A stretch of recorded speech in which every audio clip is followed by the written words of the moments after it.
Hello, good morning आप सभी को। तो आज डेट हो गया 30 तारीख, मंथ फर्स्ट है 2026। और अभी हम लोग देखेंगे कि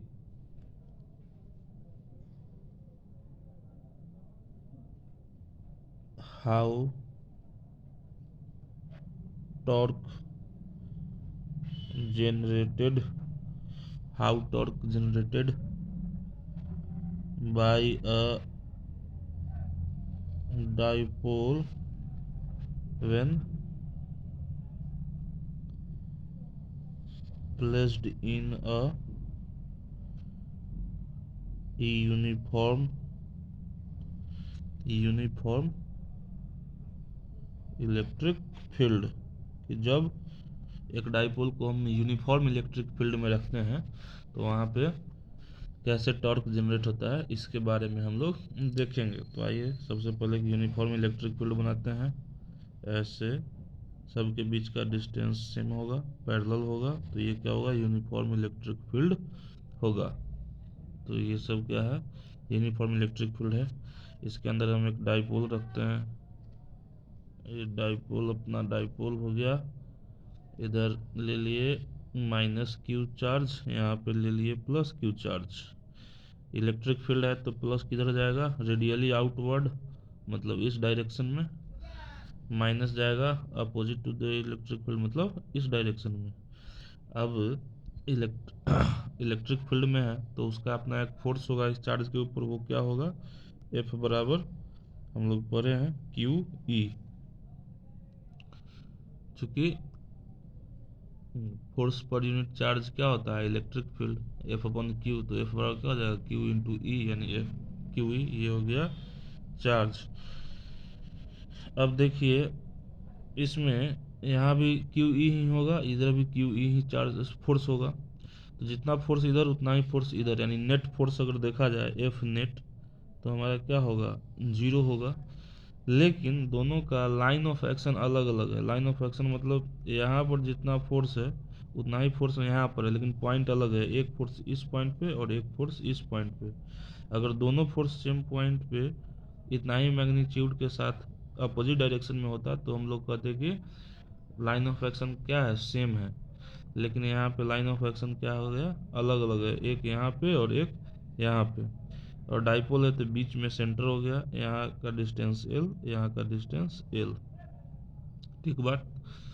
अब हमको लाइन ऑफ एक्शन अलग अलग होने के कारण नेट फोर्स तो जीरो है, यानी ये आगे पीछे ऊपर नीचे नहीं मूव करेगा, लेकिन अपने सेंटर ऑफ मास, ये जो इसका सेंटर है इसके अक्रॉस क्लॉकवाइज ऐसे मूव कर सकता है।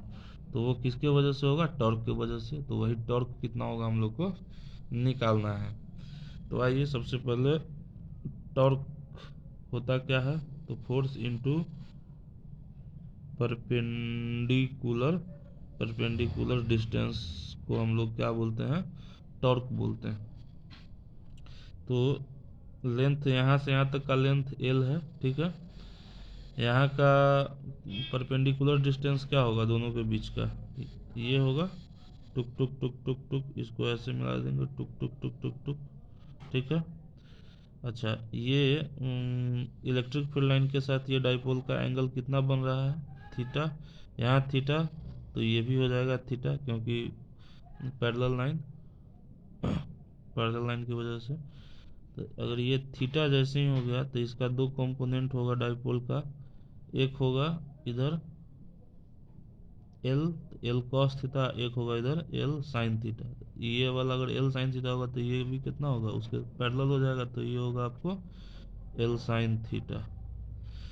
तो यानी इसको हम लोग टाउ वन कहते हैं। टाउ वन निकालना हो तो क्या हो जाएगा, एफ इंटू, ये हो गया एल साइन थीटा। तो एफ क्या है, Q E L sine theta हो गया।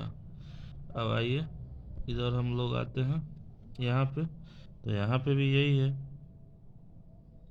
ये डिस्टेंस क्या हो जाएगा, यहाँ से यहाँ तक परपेंडिकुलर डिस्टेंस ये हो गया।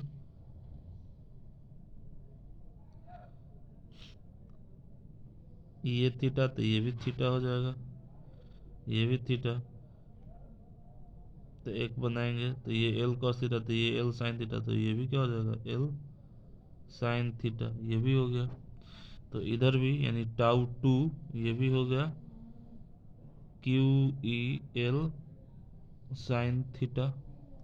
अब देखिए दोनों का डायरेक्शन देखिए, ये जब टॉर्क इस सेंटर ऑफ मास के क्रॉस रोटेट करेगा तो कैसे करेगा, क्लॉकवाइज डायरेक्शन में ऐसे करेगा, तो यानी फोर्स का डायरेक्शन इसमें ऐसे, इसका ऐसे, यानी दोनों क्लॉकवाइज डायरेक्शन में कर रहा है मूव, यानी नेट टाउ कितना हो जाएगा, तो T1 प्लस T2 यानी Q E L sine theta minus की प्लस, तो प्लस क्योंकि दोनों का डायरेक्शन सेम है, तो ये भी हो जाएगा Q E L sine theta, यानी क्या हो गया 2 QEL साइन थीटा। इसमें से Q2L को एक साथ कर लेते हैं, E साइन थीटा को एक साथ कर लेते हैं। Q इंटू 2L क्या होता है डाइपोल मोमेंट, यानी इसको हम लिख सकते हैं P E साइन थीटा। अब P है E है साइन थीटा, तो साइन थीटा हम लोग किस में लेते हैं, वेक्टर प्रोडक्ट यानी क्रॉस प्रोडक्ट में।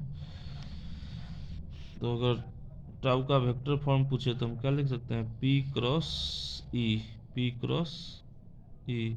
और जब हमको स्केलर फॉर्म पूछेगा तो हम लोग लिखेंगे P E sine theta, tau बराबर पी एन, तो नेट टॉर्क क्या होगा P E sine theta, vector form में क्या होगा पी ई, पी क्रॉस ई इसलिए क्योंकि इसका डायरेक्शन देखिए, अगर इलेक्ट्रिक फील्ड से देखा जाए तो ये डाइपोल मोमेंट P और ये जाएगा किधर ऐसे ई के तरफ जाता है, तो P से ई के तरफ, इसलिए P क्रॉस ई। अगर ई से P के तरफ जाता तो हम लोग लिखते ई क्रॉस P, लेकिन यहाँ जा रहा है P से ई के तरफ, तो लिखेंगे P क्रॉस ई।